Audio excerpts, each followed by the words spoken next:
جی سر، آج Peshawar high court حاضر ہوا تھا. پشاور کے مختلف اضلاع میں، خیبر پختونخوا کے مختلف اضلاع میں میرے خلاف 16 FIR درج ہوئی اور یک کے بعد دیگر میں نے ان کو چیلنج کیا. مختلف جو ہیں ہیئرنگز ہوئی. آج ڈویژن بینچ کے سامنے مقرر تھا. فاضل ایڈیشنل ایڈوکیٹ جنرل نے عدالت کو آگاہ کیا کہ کیسز کی اپڈیٹڈ لسٹ جو ہیں ان کا کیا سٹیٹس ہیں، چالان جمع ہوئے یا پراسیکیوشن نے کیا اس پہ پالیسی اپنائی ہے. اس پہ ایک مفصل رپورٹ جو ہے وہ جمع کریں گے. عدالت نے 11 فروری جو ہے وہ اگلی تاریخ مقرر کی ہے. ویسے بھی آج کل ہم وکیل ہوا کرتے تھے، لوگوں کی وکالت کرتے تھے، آج کل بس اپنی ہی وکالت کر رہے ہیں. ایک ضلع سے نکلتے ہیں، دوسرے ضلع کی عدالتوں میں جاتے ہیں اور PTI کی تمام قیادت کی یہی صورتحال ہے. جی سر، اڈیالہ جیل میں علی امین خان کو تو نہیں چھوڑا گیا، کہ آپ کی خان صاحب سے کوئی ملاقات وغیرہ ہوئی ہے؟ میری امید ہے، آج ہیئرنگ ہے، اس ہیئرنگ میں اگر کل کی ڈیٹ ہوتی ہے پرسوں تو میں خان صاحب کے ساتھ ملاقات کروں گا.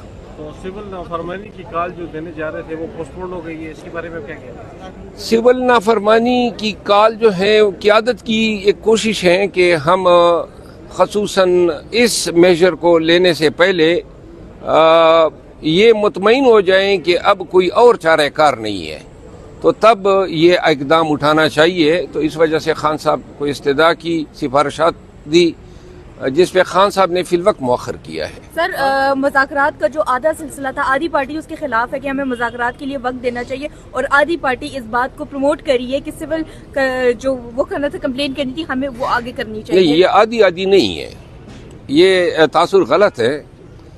میرا خیال ہے لیڈرشپ ایک پیج پہ ہیں اس حوالے سے کہ ہمیں فی الوقت جو ہیں یہ انتظار کرنا چاہیے کہ ہمارے پاس کوئی اور آپشن رہتا ہے. اگر کوئی آپشن نہیں رہتا ہے اور مجبور ہو جاتے ہیں تو پھر اس آپشن کو ایکسرسائز کریں گے.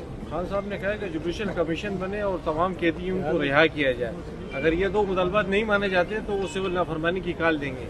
دیکھیے، جوڈیشل کمیشن کیوں بنانے پہ جو ہے حکومت معترض ہے؟ ہم یہی کہتے ہیں نا، دودھ کا دودھ پانی کا پانی ہو. آ جائیں، بتا دیں 9 مئی کو یہاں ریڈیو اسٹیشن جلا تھا، آپ سب کو پتہ ہے. تو ریڈیو اسٹیشن کی عمارت جو ہے اتنی بڑی کنکریٹ کی بنی ہوئی، نہتے لوگوں نے کیا کیا؟ اس کے لیے کیمیکل درکار ہے، اس کے لیے بڑی پلاننگ درکار ہے. اچانک جو ہے آگ بڑک اٹھی. پھر یہاں کوئی ایک کیس میں کسی سپاہی فوجی کو خراش نہیں آئی، نہ لاہور میں کسی کو خراش آئی، نہ پنڈی میں آئی، نہ ملک کے کسی حصے میں. لیکن ہمارے جو ہیں 25 ورکر شہید ہوئے، 100 زخمی ہوئے، اور اس کے باوجود بھی 9 مئی کے تانے ہمیں دیے جا رہے ہیں. تو لہٰذا بعد میں 26 نومبر کے شفافیت کا مظاہرہ کیا جاتا ہے. اب ہم خان صاحب یہ مطالبہ کر رہے ہیں نا کہ اگر آپ سمجھتے ہیں کہ ہم نے دہشت گردی کی ہے تو جوڈیشل کمیشن اس ذمہ داری کا تعین کر دے، اور اگر ہم نے نہیں کی ہے تو جنہوں نے عوام پاکستان کے خلاف قتل جیسے سنگین جرائم کا ارتکاب کیا ہے تو پھر ان پہ ذمہ داری مقرر ہو. اور اس مطالبے کو نہ ماننا ہی ان لوگوں کی اپنی مجرمانہ ذہنیت کی عکاسی کرتا ہے. ہم اپنے تئیں کوشش کر رہے ہیں. ملک میں حالات اتنے گمبھیر اور سنجیدہ اور سنگین ہیں کہ اب جلوسوں پہ گولیاں چلنے لگی ہے. یعنی کہ آرٹیکل 16 آئین پاکستان حق دیتا ہے پاکستانیوں کو کہ اگر آپ کے مطالبات ہو تو آپ ان کے لیے احتجاج کر سکتے ہیں. اگر آج اس گولی کے آگے عوام اپنا حق احتجاج سرنڈر کرتے ہیں تو کل کو کوئی پاکستانی اور کوئی بھی سیاسی پارٹی، چاہے نون ہو یا پیپل پارٹی ہو، یہ احتجاج کرتے ہوئے 10 دفعہ سوچیں گے کہ کہیں ہم پہ کوئی گولی ہی نہ چلا دے. تو لہذا یا تو ہم پوری عوام پاکستان کے احتجاج سے ہاتھ دھوئیں گے، یا پھر ہم نے اس حق کو حاصل کرنے کے لیے جتانا، بتانا اور دکھانا ہے کہ ہم جب بھی خان دوبارہ کال دے گا تو انشاءاللہ نکلیں گے. لیکن ایسے آلات آنے سے پہلے ہم یہ خواہش ضرور رکھتے ہیں کہ پارلیمان میں بیٹھی ہوئی سیاسی پارٹیاں بشمول نون اور پیپل پارٹی یہ ضرور سوچیں کہ پارلیمان وہ جگہ ہیں جہاں لوگوں نے نمائندوں کو منتخب کر کے بھیجے ہیں کہ ملک کے مسائل کو حل کریں. عوام غیر یقینی صورتحال سے دوچار ہیں، ملک میں انتشار ہیں، سرحدوں پہ بدامنی ہے.